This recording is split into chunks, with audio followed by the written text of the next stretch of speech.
저희 교회가 예배 시간에 종종 이 공동체 고백을 합니다. 공동체 고백의 맨 앞부분 우리가 어떻게 시작하죠? 우리는 세상으로부터 부름받은 하나님의 백성입니다. 또한 세상 속으로 보냄받은 그리스도의 제자입니다. 이렇게 고백을 하며 시작을 합니다. 이게 이제 교회의 정의입니다. 교회가 뭐냐? 우리가 교회를 이야기할 때마다 늘 머릿속에 먼저 떠오르는 게 건물이죠. 저 탄현동 이 대리석으로 지은 그러한 그 건물을 자꾸 떠오르는데, 교회는 그런 어떤 건물이나 조직이 아니라 사람들의 모임을 이야기를 합니다. 그런데 그 모임을 정의를 할 때에 우리 종교개혁자들이 저희에게 가르쳐줬던 중요한 교훈이, 교회는 이 세상에서 부름을 받은 하나님의 백성들의 모임이다라고 하는 것이었습니다. 그런데 그 정의에는 약간 좀 빠진 부분이 있어요. 그게 뭐냐면 우리의 소명, 우리가 이 땅에서 살아가야 될 그 이유에 대한 것이 명확하게 드러나 있지는 않습니다. 그래서 좀 더 보완을 한 것이, 우리는 이 세상에서 부름받은 하나님의 백성임과 동시에 다시 이 세상으로 보냄받은 예수 그리스도의 제자들이다 라고 하는 정의죠. 하나님께서 우리를 어떻게 부르시는지가 정말 중요해요. 근데 성경 말씀을 보게 되면 우리가 하나님의 부름을 받았다라고 하는 그러한 메시지가 여기저기서 계속 강조되고 있습니다. 우리는 그 하나님의 부름을 받아서 하나님의 백성이 된 그러한 특별한 사람들입니다. 물론 그 특권 의식에만 사로잡혀 있으면 문제가 심각해요.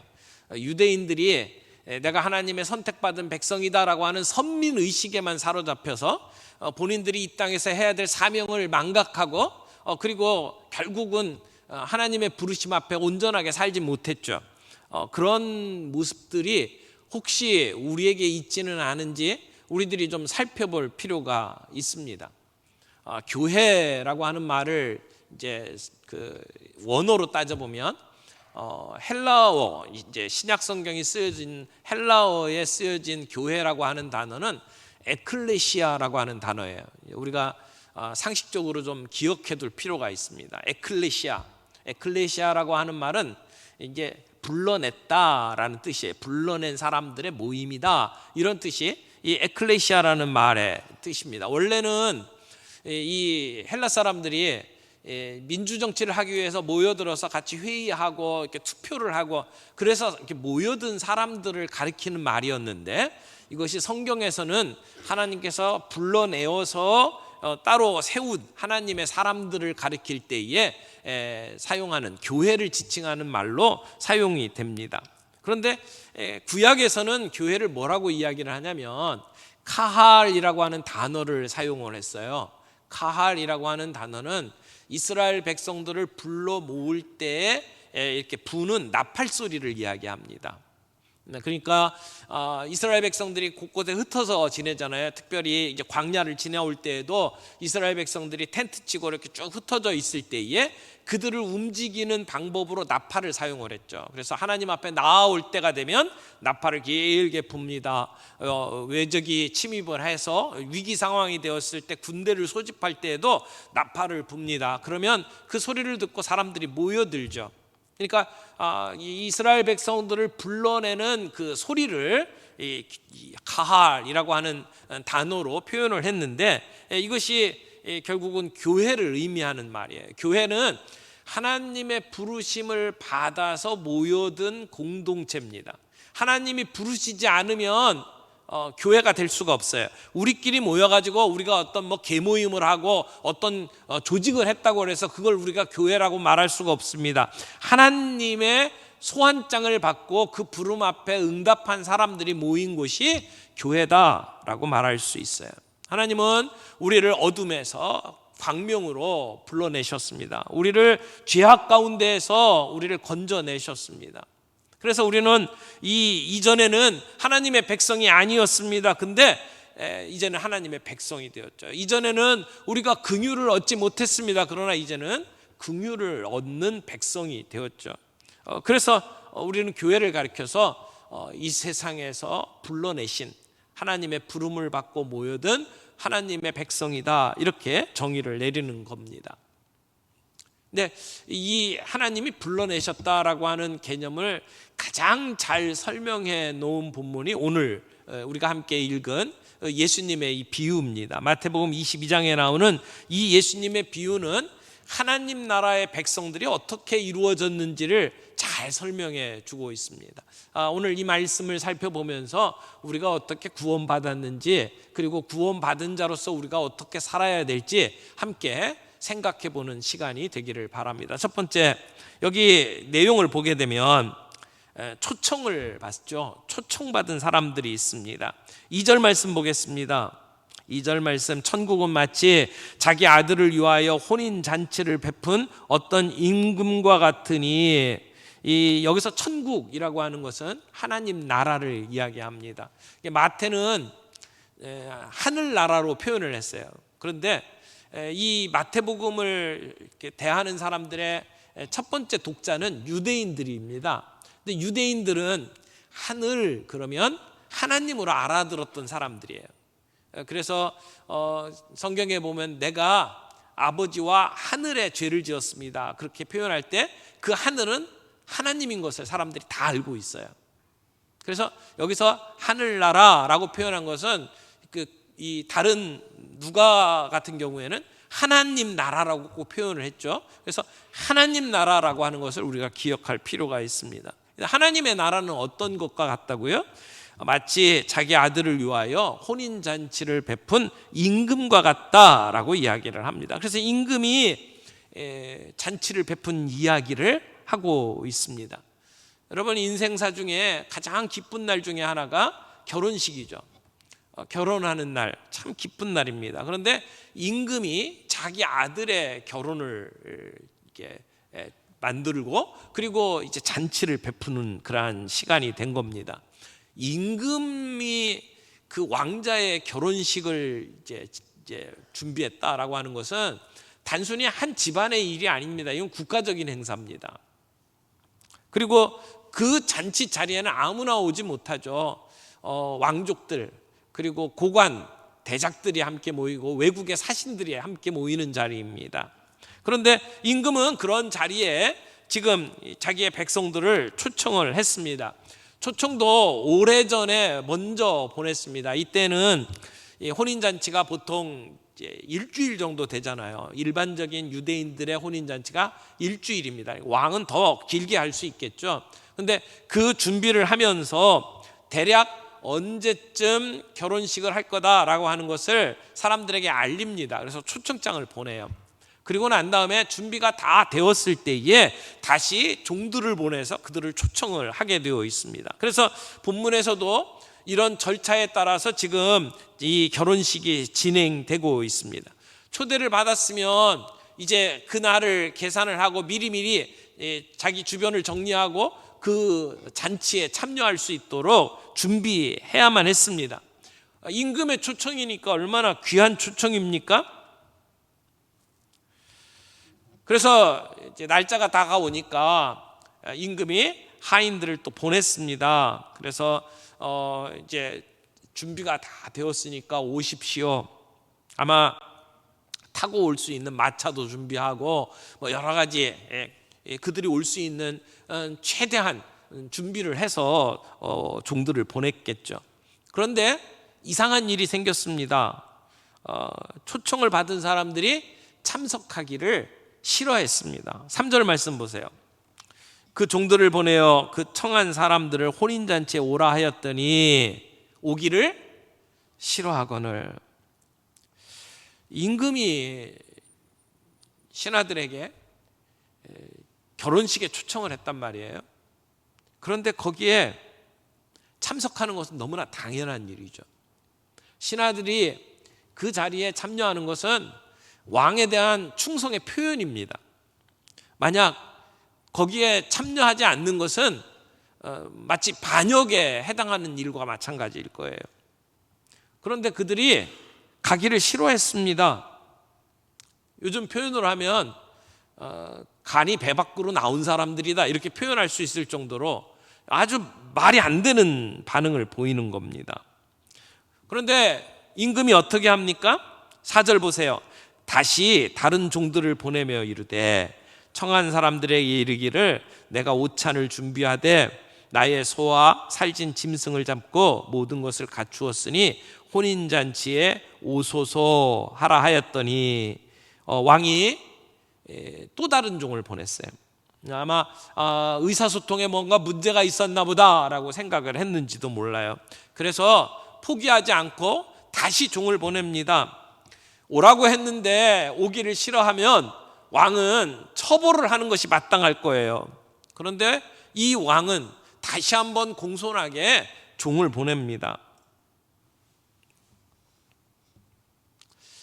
이 모습은 우리에게 복음을 들려주는 자의 자세를 보여준다라고 말할 수 있을 것 같아요. 이 복음의 기쁜 소식을 사람들에게 전할 때 사람들이 듣기 싫어합니다. 그럼에도 불구하고 하나님은 다시 보냅니다. 그들을 처벌하지 아니하고 그들에게 다시 초청장을 보내시는 하나님의 모습을 봅니다. 두 번째 종을 보내면서는 얼마나 맛있는 음식이 준비되었는지 그렇게 설명을 하면서 그들을 초청을 합니다. 여기 모든 것을 갖추었다, 만반의 준비를 다 했다는 겁니다. 소와 살찐 짐승을 잡아서 아주 고급진 음식으로 풍성하게 준비했다는 겁니다. 그래서 오라고 이야기를 합니다. 우리가 사람들에게 복음을 전한다고 이야기하죠. 복음, 굿뉴스, 아주 기쁜 소식, 좋은 소식이라고 이야기를 합니다. 잔치에 초청을 하는 거잖아요. 뭐 장례식에 초청하는 게 아니에요. 함께 먹고 즐기자고 초청을 하는 겁니다. 얼마나 기쁜 소식이에요. 이 기쁜 소식을 전하면서 우리가 쭈삣댈 이유가 없잖아요. 당당하게 와서 함께 즐기자라고 초청을 하는 것이 마땅합니다. 근데 여기 이렇게 초청을 하는데 참 이상합니다. 그 초청을 받은 사람들이 거절합니다. 거절한 이유가 뭡니까? 5절 6절 보세요. 그들이 돌아보지도 않고 한 사람은 자기 밭으로 한 사람은 자기 사업하러 가고 그 남은 자들은 종들을 잡아 모욕하고 죽이니. 혼인잔치에 참여하는 것은 각자의 결정에 따라서 할 일입니다. 사실 이런 군주제에서 임금이 초청하는데 거절하는 것은 사실상 불가능한 일입니다만은, 그러나 여기 본문에 나오는 사람들은 자기가 결정을 할 수 있었어요. 간다 안 간다 결정할 수 있었어요.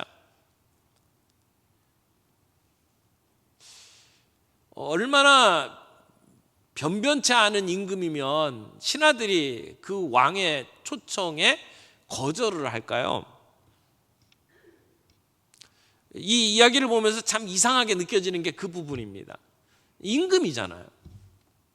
근데 임금이 초청을 하는데 지금 안 간다고 거절을 해요. 근데 여러분, 이 비유는 예수님께서 하나님의 나라를 지금 보여주는 비유잖아요. 그러니까 여기서 나오는 임금은 누구를 가리켜요? 하나님을 말씀하는 거예요. 근데 하나님이 초청을 했는데 사람들이 거절을 하고 있어요. 어떻게 보면 변변치 않은 왕, 어떻게 보면 연약한 왕으로 예수님은 지금 설명을 하고 있는 겁니다. 마치 탕자의 비유에 둘째 아들이 아버지 죽지도 않았는데 아버지에게 찾아가서 내 몫을, 유산을 달라고 요청을 할 때에 아버지가 말없이 그 둘째에게 유산을 챙겨서 나눠주는 것 같은 모습이에요. 연약한 아버지의 모습이죠. 왜 이 하나님은 자신의 칼과 힘을 가지고 사람들이 다 억지로 그 잔치에 참여하도록 하지 않았을까요? 왜 강함이 아닌 이 약함의 모습을 보여주고 있을까요? 여러분, 사람의 마음을 얻는 것, 그리고 그 마음을 움직이는 것이 강함으로만 되는 것은 아니죠. 억지로 사람들이 순종할 수는 있습니다만은 그것은 마음에서 우러나오는 게 아닙니다. 하나님은 우리에게 구원에 초청을 하시면서 우리를 로봇처럼 대하지 않아요. 그리고 하나님이 갖고 있는 온갖 힘을 가지고 사람들이 그냥 굴복하도록 만드시는 분이 아니에요. 거절하니까 다른 종들을 보내서 마치 애원하듯이 그들을 다시 초청하는 게 하나님의 모습입니다. 하나님은 강압을 사용하시지 않고 사랑이라고 하는 끊임없는 그러한 열심을 가지고 우리를 초청하고 계시는 모습을 우리는 본문을 통해서 만납니다. 그래서 결국 그 잔치 자리를 사람들을 채우고 싶어 하시는 하나님의 마음을 보는 거죠. 임금이 초대를 했는데 사람들은 그 초대에 응하지 않습니다. 그리고는 본문에 보니까 쳐다보지도 않고 자기 밭으로 가고 사업하러 가고 그렇게 초대에 응하지 않습니다. 누가복음에도 동일한 이야기가 담겨져 있죠. 거기에는 좀 더 자연스럽게 그들이 거부하는 상황을 이야기를 합니다. 어떤 사람은 밭에 일하러 나가고 어떤 사람은 소 5겨리를 시험하러 나간다고 나가고 어떤 사람은 장가 가야 돼서 못 간다고 거절을 합니다. 근데 그냥 단순히 거절하는 정도가 아니었어요. 그 다음에 어떻게 했어요? 일부 사람들은 임금이 보낸 종들을 잡아서 모욕하고 죽이기까지 합니다. 그 소식을 들은 임금이 어떻게 반응합니까? 우리 7절 말씀 좀 읽어볼까요? 7절 다 같이 읽겠습니다.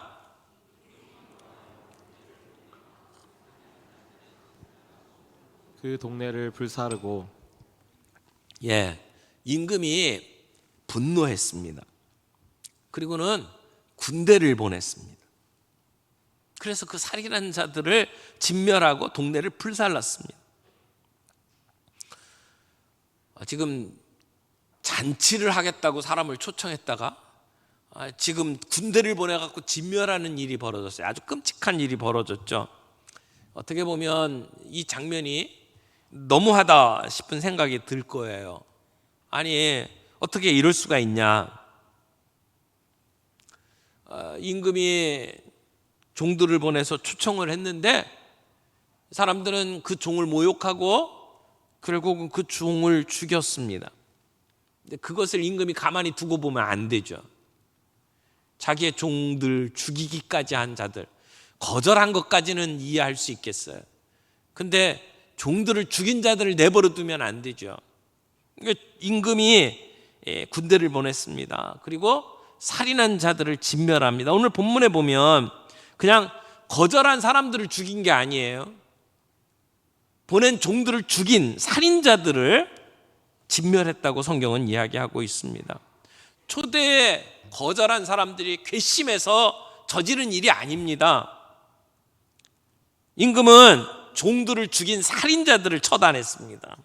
그리고 그들이 살고 있는 도시를 불살라버린 겁니다. 그들이 저지른 악행에 대해 심판한 겁니다. 근데 여기 군대가 들어가서 그 살인한 자들을 진멸하고 그리고 불살라 버렸다라고 하는 그 장면은 이스라엘 백성들이 멸망할 때의 모습을 상기시킵니다. 주전 586년에 이스라엘 백성들이 그 느부갓네살 왕에게 점령당하죠. 그리고는 온 예루살렘이 무너지고 다 회파당하고 그리고 남은 사람들은 포로로 끌려가는 그 끔찍한 사건이 예전에 있었습니다. 아마 예수님이 이야기할 때 그 옛날을 기억을 했을 거예요. 그리고 동시에 지금 예수님은 앞으로 일어날 일을 예언을 하고 있습니다. 예수님 오신 뒤에 70년 정도 되었을 때에 유대인들이 로마 사람들에게 그렇게 멸망을 당했죠. 그래서 예루살렘이 함락되고 성전이 불에 타는 끔찍한 순간을 봅니다. 예수님은 그것을 내다보면서 예루살렘 성전을 바라보시면서 우셨죠. 그것이 누가복음 19장에 나오는 이야기입니다. 예루살렘 성과 그 주민들의 운명에 대해서 이렇게 예언을 하고 있어요. 날이 이를지라 내 원수들이 토둔을 쌓고 너를 둘러 사면으로 가두고 또 너와 및 그 가운데 있는 내 자식들을 땅에 메어치며 돌 하나도 돌 위에 남기지 아니하리니 예수님의 예언의 말씀이 사실은 이 비유 속에 담겨져 있다고 말할 수 있습니다. 복음을 거절하고 그리고 선지자들을 핍박한 유대 종교 지도자들을 향해서 예수님은 심판받을 것을 지금 이야기를 하고 있는 겁니다. 여러분, 우리가 구원을 받는 것 하나님께서 강압적으로 하는 것이 아니라 마치 애원하는 것처럼 우리에게 주님은 사랑을 가지고 다가오시고 우리를 초청하십니다. 그러나 이 유대 종교 지도자들, 제사장들, 장로들, 바리새인들은 그 초대를 거절했습니다. 오늘 이 시대에도 이런 사람들이 많이 있죠. 이들의 문제가 뭡니까? 이들은 자기가 가지고 자기가 지키고 있는 것이 다인 줄 알았어요. 나름대로 그 당시에는 이 사람들의 삶이 합리적으로 보였을 거예요. 최선을 다해서 사는 것처럼 보였을지 몰라요. 성실하게 밭에 나가 일을 하고 자기 사업을 하는 사람들입니다. 그러나 그들은 영적으로 둔감한 사람들이었죠. 내가 아는 것 이상의 것들, 그 너머에 하나님이 계시다는 것을 생각하지 않는 사람들입니다. 내가 정한 법이 다인 줄 알고 살아가는 사람들. 그래서 그들은 하나님의 뜻을 거스리고 그 초청에 응하지 않았습니다. 뿐만 아니라 내가 열심히 살아가는 이 삶이 끝이 있다는 것을 생각하지 못한 사람들이에요. 여러분, 밭에 나가서 일을 해가지고 많은 수확을 얻었다고 생각해봐요. 그 끝이 금방 다가오는데, 인생의 마지막이 다가오는데 그게 뭐가 대수입니까? 여러분, 그렇게 사업을 해가지고 재벌이 된다 한들 내 인생의 끝이 바로 다가오는데 그게 무슨 소용이 있겠습니까? 끝을 아는 사람은 그렇게 행동하지 않습니다. 여러분, 전철 타고 많이 이렇게 왔다 갔다 하시잖아요. 멀리 가는 사람들은 빨리 좋은 자리에 앉아야 된다고 생각을 하죠. 그래서 자리 다툼을 합니다. 그러나 다음 정거장에 내릴 사람은요, 자리 다툼 안 합니다. 다음 정거장에 내리는 사람이 먼저 앉겠다고 다투는 사람 본 적이 없어요. 그렇지 않습니까? 지금 초청에 응하지 않은 사람들은 자기가 밭을 나가고 사업하는 것, 그것이 계속 이어질 것으로 생각한 사람들입니다. 언젠가 이 바쁜 일상이 끝난다는 사실을 생각하지 못한 사람들이죠. 두 번째 생각해 볼 사람들이 있습니다. 길에 나가 데려온 사람들이 있죠. 여러분, 하나님은 초청에 응하지 않았다고 해서 이 결혼 잔치를 포기하는 분이 아닙니다. 잔치는 계속 되어야 합니다. 준비된 잔치는 반드시 열립니다. 그래서 이 임금이 특단의 조치를 내립니다. 어떻게 내립니까? 8절 말씀 봅니다. 이에 종들에게 이르되 혼인잔치는 준비되었으나 청한 사람들은 합당하지 아니하니 네거리 길에 가서 사람을 만나는 대로 혼인잔치에 청하여 오라 한대. 자, 임금이 모든 잔치 준비는 끝났다고 선언을 합니다. 그런데 지금까지 초청했던 사람들이 합당하지 않았다는 것을 이야기하죠. 그래서 어떻게 해요? 네거리 길에 가서 사람을 만나는 대로 혼인잔치에 청하라고 종들을 다시 보냅니다. 지금 이 사람들은 초청받지 않았던 사람들입니다. 그들을 데리고 오라고 이야기를 하는 겁니다. 네거리 길이라고 얘기하는데, 이 네거리 길은 시내에 있는 네거리 길이라기보다는 우리 시내에서 벗어나서 변두리로 빠지는 길, 또는 나라로 이야기하면 나라의 국경지대, 이런 곳에 가서 사람들을 데려오라고 이야기를 하는 겁니다. 평소에 이렇게 귀하게 여김을 받지 않던 사람들입니다. 이런 왕이 베푸는 혼인잔치에 내가 초청받을 거라고 생각한 사람이 아무도 없을 겁니다. 근데 그런 사람들을 데리고 오라고 이야기를 합니다. 이것은 하나님의 나라가 혈통의 유대인들로 이루어지는 것이 아니라고 하는 사실을 보여주는 말씀이죠. 이제는 이방인을 향하여 선교의 문이 열렸다는 것을 이야기를 합니다. 예루살렘 교회가 핍박을 받고, 그래서 예루살렘 안에 있던 모든 성도들이 곳곳으로 흩어지죠. 그래서 이방의 도시로 흩어지고 그곳에 복음이 전파되면서 이제는 헬라인들에게, 이방인들에게 복음이 전파됩니다. 그런 이야기를 지금 예수님이 이 이야기 속에 담고 있는 겁니다. 하나님의 나라의 축복이 이스라엘 백성 그 혈통 안에 국한된 것이 아니라 이제는 세계 모든 사람에게 확산될 것을 지금 보여주는 말씀입니다. 그래서 종들은 아주 먼 곳까지 가서 사람들을 불러옵니다. 그런데 어떤 사람들을 불러옵니까? 10절 말씀 보세요. 종들이 길에 나가 악한 자나 선한 자나 만나는 대로 모두 데려오니 혼인잔치에 손님이 가득한지라. 이제 혼인잔치에 손님으로 가득 채웠는데 거기에 들어온 사람들이 어떤 사람이라고요? 악한 자나 선한 자나 상관없이 데려왔다는 겁니다. 여러분, 이것이 오늘 우리의 모습 아닙니까? 우리는 구원과 전혀 상관없던 사람들이에요. 왕의 잔치에 참여할 거라고 생각조차 못했던 사람들이에요. 그런데 이제는 초청을 받아서 그 자리에 들어왔어요. 악한 사람이나 선한 사람이나 상관없이 초청을 받았어요. 우리는 이것을 복음의 개방성이라고 표현을 합니다. 복음은 누구에게나 열려 있어요. 주님이 우리를 초청하실 때에 악한 자나 선한 자나 이 땅에서의 어떠한 삶을 살든지 관계없이 하나님이 우리를 부르셨다는 겁니다. 민족과 종족, 언어에 상관없이 주님은 우리를 부르셨다는 거예요. 빈부, 귀천, 남녀노소 가릴 것 없이 모든 사람들에게 다 열려 있다. 이게 복음의 개방성입니다. 우리는 뜻밖의 혼인잔치에 부름을 받은 사람입니다. 하나님은 이 잔치를 절대 포기하지 않는 분입니다. 아무리 방해가 있어도, 아무리 거절하는 사람이 있어도 하나님은 계속해서 초청을 하십니다. 그래서 잔치 자리에 손님들을 가득 채우신 거예요. 오늘 우리 교회 안에도 얼떨결에 우리 믿음의 자리로 들어오신 분들 많이 있잖아요. 내가 처음에는 거절했는데도 하나님이 억지로 강권적으로 우리를 붙드셔서 이 자리에 채우신 분들이 있어요.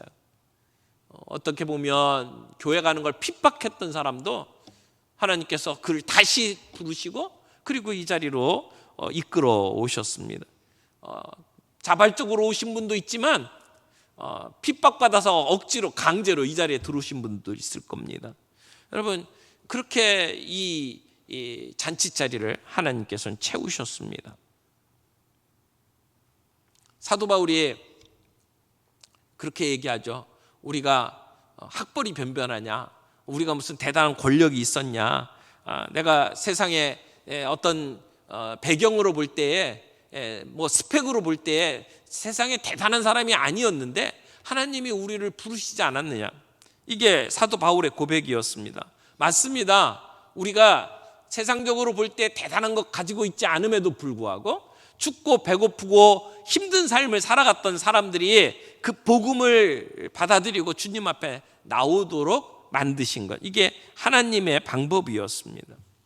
그렇게 해서 이제 잔치에 참여하게 됐죠. 세 번째로 생각해 볼 것은 우리 예복을 입지 않은 사람들입니다. 초청에 응할 때는 예복을 입어야 되는데 근데 예복을 입지 않은 사람이 있었다는 겁니다. 자, 이제 길거리에 나가서 사람들을 불렀어요. 그래서 잔치를 채웠습니다. 그런데 또 반전이 일어납니다. 11절 말씀 보겠습니다. 임금이 손님들을 보러 들어올새 거기서 예복을 입지 않은 한 사람을 보고, 임금이 손님을 보러 왔어요. 근데 예복을 입지 않은 사람이 있어요. 그래서 물어봅니다. 12절 보세요. 이르되 친구여 어찌하여 예복을 입지 않고 여기 들어왔냐 하니 그가 아무 말도 못하거늘 초대는 받았어요. 근데 들어올 때 예복을 입어야 되는데 예복을 입지 않았단 말이에요. 왜 예복을 입지 않았냐 그랬더니 유구무원이에요. 아무 말도 못해요. 이 당시에 이런 큰 그 결혼식과 같은 행사가 있으면 사람들을 초청하고 들어올 때에 예복을 준비했습니다. 물론 거기에 맞는 예복으로 집에서부터 입고 온 사람들도 있겠지만 그렇지 못한 사람들을 위해서는 미리 예복이 준비되어 있습니다. 그래서 예복을 갈아입으면 돼요. 근데 그 예복을 굳이 안 입고 그 예식에 들어온 사람들이 있었단 말이에요.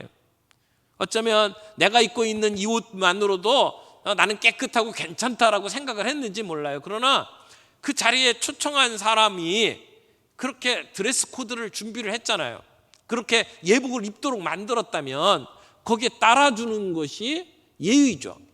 근데 그렇게 준비된 예복도 안 입고 그냥 들어왔다라고 하는 것은 그 예식을 준비한 사람을 모욕하는 겁니다. 그 모습을 보고 왕이 대노했습니다. 13절 보세요.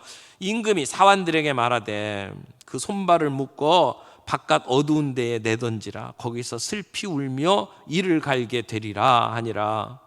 여러분, 왕은 대노했고 그리고 그를 손발을 묶고 그리고는 어두운 데 내치라고 이야기를 합니다. 이 본문을 제대로 이해하지 못하면 마치 이 사람이 봉변을 당한 것처럼 생각할 수 있죠. 아니, 초청을 해놓고 그 예복 하나 안 입었다고 이렇게 할 수 있겠느냐라고 생각할 수 있습니다. 길거리 지나가는 사람 불렀으니까 온전한 옷을 입고 있을 리가 어디 있겠어요. 가난하고 배고픈 사람들이 왔을 때에 그 결혼식에 맞는 옷을 입고 있을 사람이 어디 있겠습니까? 그러니까 그런 사람들 불러가지고 잔치를 하면 옷 제대로 못 입고 들어오는 거 당연하지 않겠나 생각을 할 수 있단 말이에요. 그러나 그렇게 왔더라도 임금이 준비한 예복으로 갈아입고는 들어와야죠. 여러분, 여기서 말하는 예복이 뭘까요? 우리가 하나님의 나라에 들어오기 위해서 입어야 될 예복, 그것은 예수 그리스도의 보혈의 옷이라고 말할 수 있겠죠. 우리가 구원받는 길이 뭐예요? 우리는 내가 가지고 있는 능력과 힘으로 구원받을 수 있는 사람이 아닙니다. 내가 입고 있는 옷으로 깨끗하다고 자신할 수 있는 사람이 아무도 없습니다. 그래서 우리를 위해서 예수 그리스도께서 이 땅에 오셔서 우리를 위해서 십자가에 못 박혀 죽으셨죠. 그리고 부활하셨죠. 그 예수 그리스도의 십자가의 보혈의 옷으로 갈아입지 않고서는 우리가 하나님의 나라에 들어갈 수가 없다라는 겁니다. 우리를 구원해 주신 예수님의 공로를 의지할 때만 우리가 하나님의 나라에 들어갈 수가 있다라고 하는 것입니다. 오늘 우리는 우리의 옛 더러운 옷을 벗어버리고 예수 그리스도의 새 옷으로 갈아입은 사람들입니다. 이제는 그 옷 입은 사람에 맞게 우리는 살아가야 합니다. 근데 그 잔치자리에 나오면서 내가 가지고 있는 능력, 내가 가지고 있는 힘을 가지고 구원받겠다고 생각하는 것은 잘못된 것이라는 거죠. 여러분, 우리가 어떤 식당에 가도 이 드레스 코드를 정해놓고 그렇게 옷을 입지 않으면 아예 입장을 안 시키는 그러한 레스토랑들이 종종 있습니다. 여행을 갈 때 반바지 입고 슬리퍼 신고 그리고 갔더라도 아무리 내가 돈 내고 예약을 해서 음식점에 도달했다 할지라도 거기서 양복을 입어야 됩니다. 그럼 양복을 입고 들어가야 돼요. 그렇지 않으면 들어갈 수가 없잖아요. 어떤 레스토랑은 정확하게 이 넥타이까지 다 메고 들어가야만 갈 수 있는 그러한 레스토랑이 있어요. 지금 이 왕이 만들어 놓은 그 혼인 잔치는 왕이 준비한 예복을 입도록 만들어 놨다는 거예요. 근데 내가 가지고 있는 의의를 가지고 내가 이만하면 됐다고 생각하는 것을 가지고 하나님 앞에 구원받을 수 있다고 생각하는 것은 잘못된 거라는 거죠. 결국은 바깥에 쫓겨 그리고 슬피 울면서 이를 갈 수밖에 없게 된다는 거예요. 그것이 하나님이 만들어 놓으신 구원의 도리예요. 그래서 이 이야기의 결론이 뭡니까? 14절 다 같이 읽겠습니다. 14절 청함을 받은 자는 많되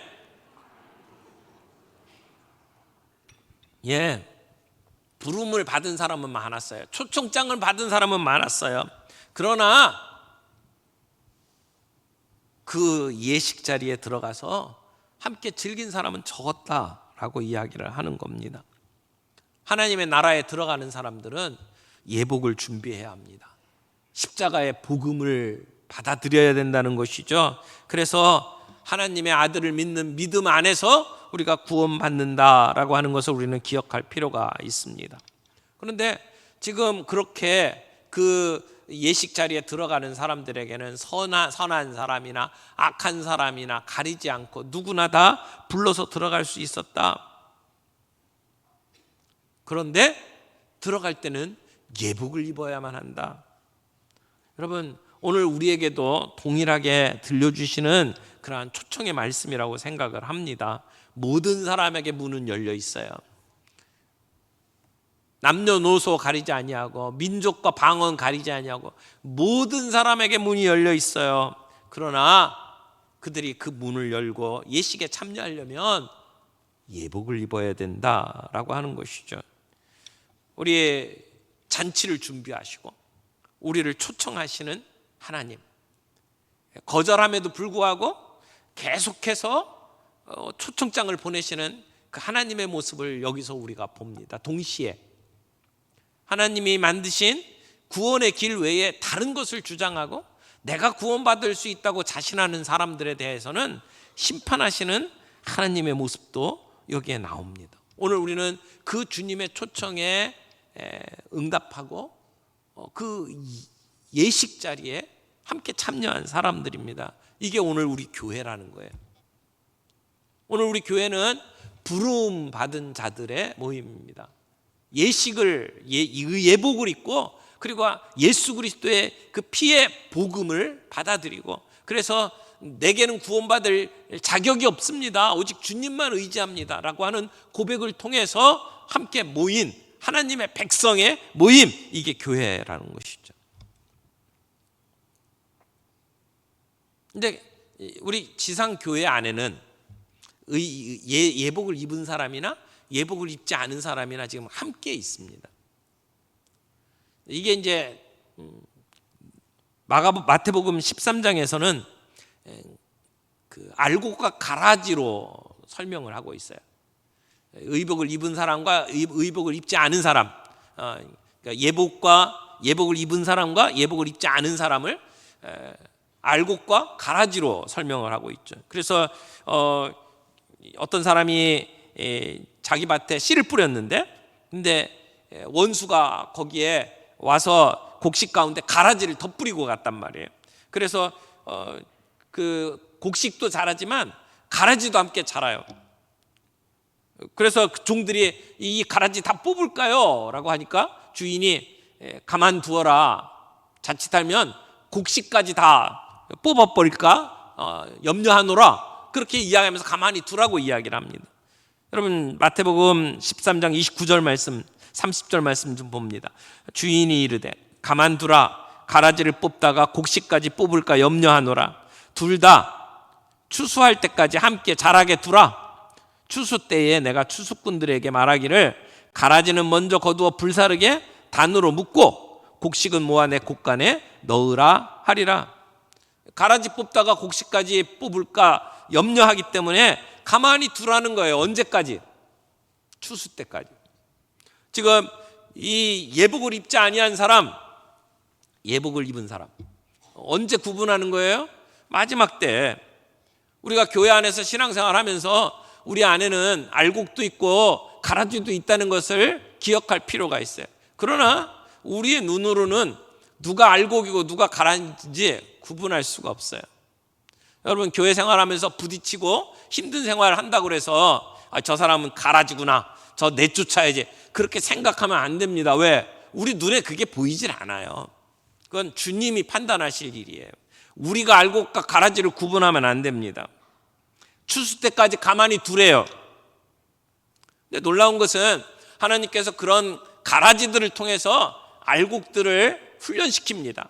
준비시킵니다. 때때로 상처받고 힘들었던 우리들을 하나님이 강하게 준비시킵니다. 그래서 하나님의 사람들로 온전히 설 수 있도록 하나님께서 사용하십니다. 그럼 언젠가 추수 때가 되면 그때는 구분을 하신다는 거예요. 이게 교회예요. 교회 생활하면서 저 사람은 왜 그래? 라고 자꾸 생각하면서 손가락질하지 마세요. 우리가 다 불완전한 사람들이에요. 그러나 누가 알고 계신지 가라진지 우리가 판단해서는 안 된다는 겁니다.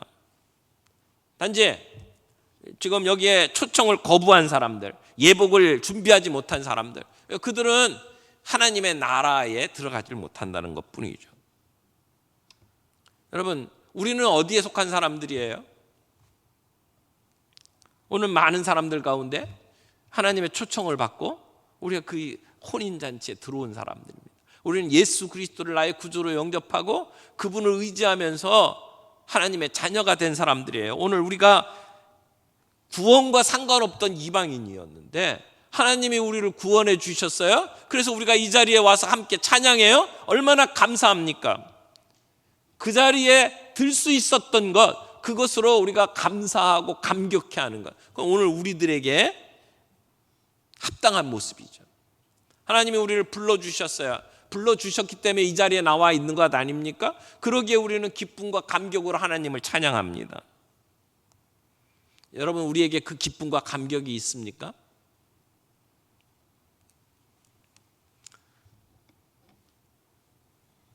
구원의 기쁨과 감사, 그것이 우리를 예배로 이끕니다. 우리가 함께 모여서 예배하고 찬양하고, 그리고 주님이 우리를 한 가족으로 만들어 주셔서 우리가 서로 섬기고 사랑하고, 이것이 부름 받은 자들의 모습이에요. 여러분, 불렀을 때는 부른 이유가 있어요. 사명이 있죠. 다음 주에 우리가 그 사명에 대해서 다시 한번 정리하겠습니다만, 우리가 받은 사명대로 살아가려면 부름받은 자의 삶을 살아야 합니다. 이 안에서 기쁨으로 감사하고 찬양하고 훈련받고 준비하고 교제하고, 그렇게 됐을 때 우리는 세상을 향해서 나아갈 수가 있어요. 세상으로 나가라고 했다고 해서 그냥 나가면 안 돼요. 나가서 다 잡혀먹어요. 세상에게 삼킨바 됩니다. 그렇지 않으려면 어떻게 해야 돼요? 내가 준비되어야 되죠. 하나님의 사람답게 준비되어야 되죠. 훈련되어야 되죠. 그것이 부름받은 자들의 삶의 모습이라고 말할 수 있습니다. 오늘 부름받은 자로서의 기쁨과 감격을 가지고 함께 주님 앞에 나아가는 저와 여러분들이 되기를 바랍니다.